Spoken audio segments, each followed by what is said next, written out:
We want to explore together a little bit about the passion. So in the context of the Dakini teaching, without talking about the passion, there is no Dakini teachings. So we have been exploring quite a bit about the Dakini teaching, which is very profound. There are a few themes we focused. For example, we focus on channel ground, wisdom of channel ground in the context of Dakinis, relationship between Dakinis and channel ground, and also death and our own mortality. We talked about that. And last week we talked about Buddha's channel ground teachings in the context of those so-called 3 marks or 4 marks of human experience. In my mind, I have a very much like a sequence. Each topic is so juicy and also build on, so to speak. For example, Buddha's channel ground teaching, so important foundation. But I brought it in the context of Dakini teaching of times of devastation. Today, we go into the passion, desire, and the sexuality and the feeling in your body. Kind of uncomfortable topic to talk about sometimes. And lots of teachers avoid talking about sexuality or feeling in the body, especially those things that something people want to avoid talking about. Why is that? Yeah, it's challenging in the sense that there are many teachings about the levels of teachings in Dharma. Also, the reason is because that's what we are. Desire and passions are fundamental, most basic tendency in qualities that is strong within us, no? For example, desire to be here brought you here, no? So we are living in the so-called desire realm. Realm of desire. There are 3 realms Buddhist cosmology talks about. Then one is the desire realm. Human beings are in a desire realm, sentient beings, including human beings. So desire is something we need to really pay attention. And also throughout the Buddha's teaching, or different levels of teaching, desire or passion was the main focus, so to speak. Because that's the one really bring us to either suffering or nirvana. Question is, how can we work with passion or desire, strong desire in a Dakini way? In this context, what that means? How can we pursue spiritual path or spiritual journey, which we are treading, that honors the fundamental frame of desire without causing suffering to ourselves and others? Don't you think that the kind of questions, inquiry we need to make? Without burning or burning ourselves in a negative direction, causing suffering, not only oneself, others. Without doing that, how can we honor this spiritual path which embrace the entire human experience? How can we liberate or free desire or turn that intelligence, intensity, or wisdom toward awakening for ourselves and others? You might have heard about the Vajrayana approach, tantric approach, is that not discarding desire, then transform or turn that wisdom or intelligence or intensity which that desire have in and of itself toward awakening, like a fuel for awakening for oneself and others. So these kind of questions we would like to explore today a little bit. But this is not to come to the certain kind of conclusion. I'm scratching the surface, so to starting the conversation. Because in our community, in Dakini's Whisper, we don't want to avoid anything which, in a sense, bothers us. we are curious about. Those are kind of sometimes called blind spot or shadow or something people are avoiding to discuss. So we bring it up on purpose. This is Cho practice as well. Why these kind of question arise? They're like inquiries I brought it up because it's difficult, challenging, no? It's challenging. It's difficult to honor passion without being overwhelmed by a self-centered desire for example, gratification. For example, a desire for something, or even partner or somebody in the kind of personal relationship or something like that. If that does not fulfill as we expected, then we get upset or we become unsatisfied. Suffering, bring us ourselves to suffering, overwhelmed by desire. So that's the kind of things. That's why we need to see what's the Buddha's wisdom, Buddhist wisdom we are. Then I wanted to bring three vehicles approach. That's very important to know. We said three levels, but the top third level, for example, Vajrayana, encompasses that we are not negating first level, second level.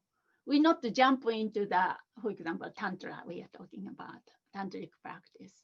We really need to honor the first fundamental teaching of Buddha and the Mahayana teaching, which encompasses all beings, welfare of all beings. And then finally Tantra works. Without the bottom two, Tantra do not work. I think by now you know my really emphasis in through, if you read my book, that was how framed, more explicit way. So I just thought we're going to go over a little bit how the fundamental so-called Hinayana approach and how Hinayana work with the most primitive desires. So I'm gonna talk a little bit about those three yana approach here, very briefly. So today's the Vajrayogini really focusing on. Dakinian passion, the reason I brought up today, particularly today, is Vajrayogini is all about that. Vajrayogini is a queen of Dakinis, Dakini of all Buddhas, and especially this desire. And at the time of the desire, gets very strong and potent, Vajrayogini become powerful. What that means. So we need to really talk about what's the nature of passion, what's the nature of desire, all these things. You know, what's the nature of the emotion which we feel uncomfortable. So the things are important to explore. Okay, let's talk about those three yana approach. The thing is that how can we find happiness? Or how can we find a problematic aspect of desire or passion? Then this Buddha's teaching unfolds, right? The foundational teaching, Hinayana approach, really emphasizes self-restraint, restraint or renunciation or simplicity. So focus on discipline. We have to be able to control our automatic kind of response, reactivity to, for example, desire we want. So that is very important. Buddha emphasized in the first teaching, foundational vehicles through spiritual practice. For example, meditation, shamatha, or the ethical discipline. And also monasticism was really emphasized, right? Those monks run away to the monastery, not to see the other object of desire. You know, that's the one approach. It worked. I mean, fundamentally, I'm not sure, but that's the one approach first. We honor that. We have to be able to restrain. We have to have a capacity to focus, like a shamatha, one-pointedly. We have to have a capacity to simplify, not many desire, simplify the life, for example, simplify our way of approaching things. Those are very valued and important. We will talk more about that, but that's the foundation of Tantra, actually. Mhm. So that's the first approach. So this fixation, quality of fixation in desire, that one needed to be disciplined, needed to be restrained. This stickiness in desire, no string attached, that string things. Desire itself is no problem. As I said, desire brought you here. No, you wouldn't have been here if you didn't have a desire. Also, problem of desire is exaggeration. Exaggerating attractiveness in the object in of itself. When we desire something, some object, then we see that one. Only we can see the attractiveness. Then we exaggerate, like overimpose the goodness. That's a problem. And then fixate on it. That really leads to this renunciation. Renunciation in this context, renouncing the eight-worldly concern. That eight-worldly concern is all about that now. Like desire, I like it, I don't like it, I feel good, I don't feel good. All these things, moralities. We usually mistake the passion itself is a problem. That is a problem actually. Then we try not to feel or cutting off these fundamental human qualities, desire itself. I myself done that. I don't know, some of you may recall. When I was small, I thought really desire is a problem. I should not have a desire. And I worked very hard on this discipline part. But then what happened? Aggression remained. Even desire might be kind of control, but then this kind of internal aggression or the internal anger, kind of frustration, all things are buried in there, still there. Then second level approach Buddha taught was this Mahayana great vehicle approach to work with passion, work with our self-centered desire. Difference? Desire, self-centered desire, desire which fulfill my own wish only, especially, and also work with aggression that transform into patience, transform into care, transform into warm heart, open-heartedness. All those things are emphasized.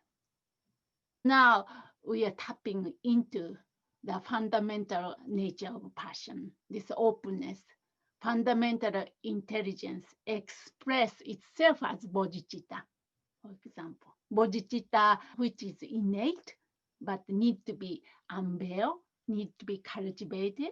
So this natural feeling, sense of empathy to everything, everybody. Dalai Lama said, our most fundamental motive is caring. So this is what we are talking about, this passion, caring, and desire to care about people suffer or not, care about we are happy or not. Right? That's fundamental, primitive as a sentient beings. How vicious the animal is, still he or she has this love, caring toward their cub or their little ones. So that's a great vehicle, especially we practice Lojong and Tonren. We cultivate this fundamental desire, dedicate to others. This kind of natural radiation expanding to all without any fixing on a single object. Of course, as a skillful means, it's good to start with a personal level. Often I invite you to visualize or think about your beloved one first. Then feel how does that feel, love feel like in your body, in your heart.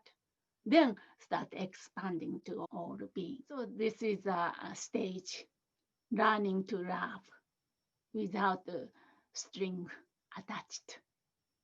Willing to be alone, actually. Alone together. I like this word, alone together. We are here in this community. Everyone, each of us are completely alone, but together. That's the bodhisattva path. Of course, interpersonal level, we might have a partner and a specific intimate relationship we might have. But at the core, we are alone as a bodhisattvas. Our life is dedicated to the welfare of all beings. Then we together here. Okay, that's the kind of Mahayana approach, I would say. Then third one is Vajrayana Tantra approach. Now we need passion. We need desire. Passion needs not to be an obstacle to spiritual growth. So now passion equals compassion. Without the passion, we cannot practice Vajrayana or Tantra. Vajrayana is not for the sissy. I don't know what that makes sense. For the sissy who is afraid of passion. That's why it's so important to go step by step. So need to do the foundational or groundwork, so to speak. When purified at the self-centeredness, we are talking about self-centered passion or desire, and passion is expressed as, for example, devotion to others, devotion to your teacher, devotion to guru, devotion to your own spiritual growth and spiritual journey. You care about it strongly. And also passion expressed as a joy and a love in every single phenomena, living world, living phenomena, appreciation of the unique beauty of each moment. Last week, we talked about the gift of impermanence, each moment, moment to moment, arising and ceasing, arising, departing. Then I invite you to see if we can see the beauty in that ephemeral phenomena. Then in Vajrayana, that passion is expressed in this joy or the embracement of whatever phenomena in this ordinary phenomena. So for that, again, require the foundational teaching, foundational practice of Hinayana and Mahayana. And we need to understand the nature of passion or desire itself. Otherwise, we make quite a mess in Vajrayana if we jump to the Vajrayana. So this is not about the choice. Some people, some practitioners said, oh, okay, I'm going to practice Vajrayana. I'm going to choose to practice Vajrayana, not the Hinayana. Or I'm going to be just to stay at the Mahayana. And I'm not going to do all the Hinayana work because that's very selfish. Or some try to choose those three vehicles. It doesn't work that way. Eventually, we have to come to Vajrayana, Tantra, because that's who we are. We are dealing with the entirety of human experience. But in that journey, we have to really study, practice, understand this basic foundational teachings. We don't need to complete, of course, but then at least you have the awareness of the, okay, everything is it's a foundation, groundwork of the building. Passion is very important. That's actually my point here. And I'm gonna bring the quote from Trungpa Rinpoche. He said, free passion is a radiation. You know radiation? Radiation without a radiator, fluid, pervasive warmth that flows effortlessly. It is not destructive because it is a balanced state of being and highly intelligent. so forth. There are quite a long quote, but that's how he started. This is about breaking the habit of conceptualization. We have this habitual patterns, you know, to see this is good, this is bad. Then we, in Vajrayana practice, we work with this pure view, no sacred outlook, to in order to overcome this habitual pattern of how we see the world and how we view ourselves. So we embrace all the phenomena, extend the entire phenomenal world, and appreciate the beauty. This is the fundamental to our experience as a human being in a human realm, radiation of our practice. So transforming the ordinary passion into the basis for the experience of great bliss. So during the meditation, I brought up this great bliss. What's the big deal about the great bliss? Mahasukha in Vajrayana. Now we are talking about the highest yoga tantra, Anuttara yoga tantra. So even in the tantra, there are many different levels of tantra, 4 levels of tantra. I talked about that. Then the last or the highest, so-called highest yoga tantra is the 4th one that we are really talking about. Vajrayogini practice belong to that, and Heruka practice belong to that. So certain deities practice belong to that, and certain other deities not belong to the highest. For example, certain Tara practice is not the highest yoga tantra. So in the highest yoga tantra, we really embrace. We need desire to cut through desire, so to speak. Like I often talk about those kind of contradictory statement. You need a passion to cut through passion, consume passion, or something like that. Vajrayana provide a powerful, skillful method to accelerate inner development in direct and a tangible way. I would say felt sense way, embodied way. For that, we need a great bliss. We need a non-thought, because passion brings great bliss. Great bliss grant us the benefit of non-thought, non-conceptuality in practitioner's experience. So cultivating or getting in touch with great bliss in whatever way. When we practice sadhana, for example, offering, what we are doing, we are trying to get in touch with great bliss, our own experience of this great bliss, inseparable from emptiness. So cultivating great bliss is a powerful tool to escalate or hasten the removal of emotional and conceptual obscurations in our practice. Our practice entails the removal of whatever in a way of unveiling the true nature. No, it's not about really putting more things. So we need to really unveil it. So this Vajrayana practice, especially highest yoga tantric practice, like a Vajrayogini practice, hasten or escalate this process of unveiling or removing the emotional and conceptual obscuration in our practice. And so what? When these are cleared away, then natural wisdom, compassion arise spontaneously. Yeah, something like that. This is a very juicy subject and a very important subject to understand, because so much confusion in even Dharma world, so to speak, to choose Hinayana or Mahayana or Vajrayana. It's not like that. We are dealing with a human experience, entire human experience.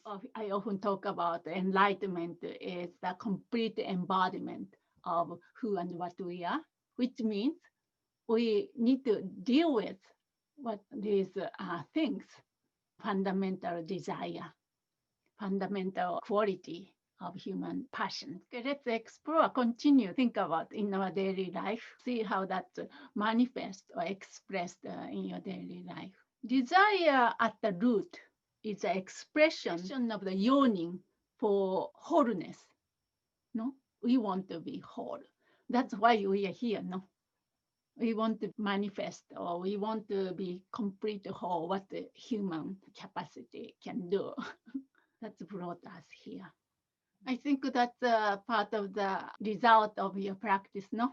Shamatha, which require this shamatha capacity to one pointed focus, which means we need to really restrain, might be a different connotation, but have to discipline, mental discipline. If we don't have that capacity, mental discipline of shamatha, for example, cultivation of the attention, then very difficult. Everything become so weird and all over. Intensity, that's required in Vajrayana, so which we usually feel uncomfortable.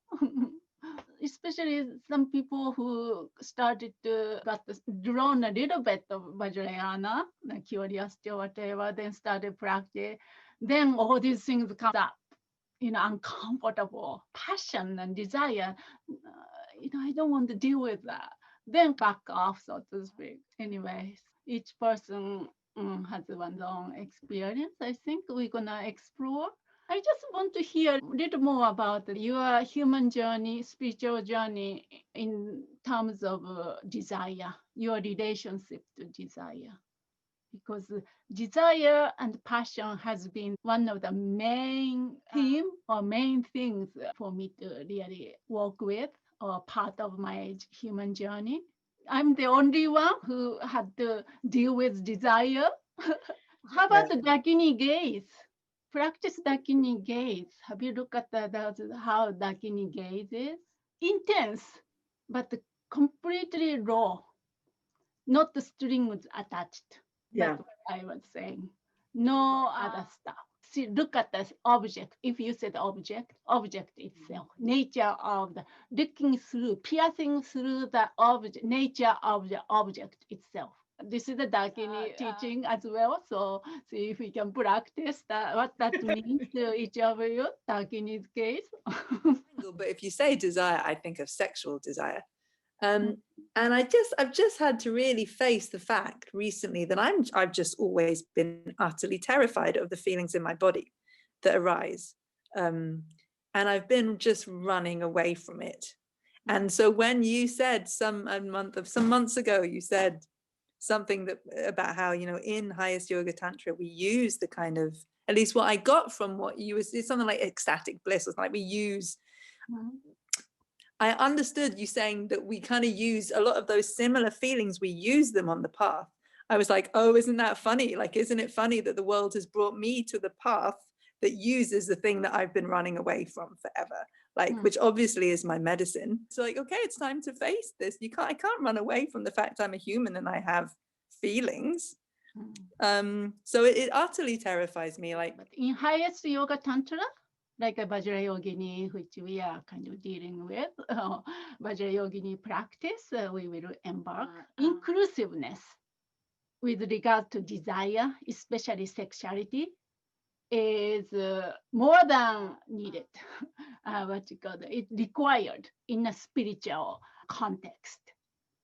So this is a way to walk, directly walk with desire, but it requires the strong foundational training, like a Hinayana or basis of this capacity to restrain, capacity to control our mind, and also shamatha we are talking about. One point is be able to focus without really drowning or pulled by the object. That, and also simplicity. We can simplify the thing. That the Hinayana training, we need that. Then the openness of your heart. This desire should be not self-centered desire. We need to transform the self-centered desire to the desire which is open to all beings, include all beings, so the ultimately bodhicitta. So those training need to be done to be able to really highest yoga tantra become effective in this spiritual path.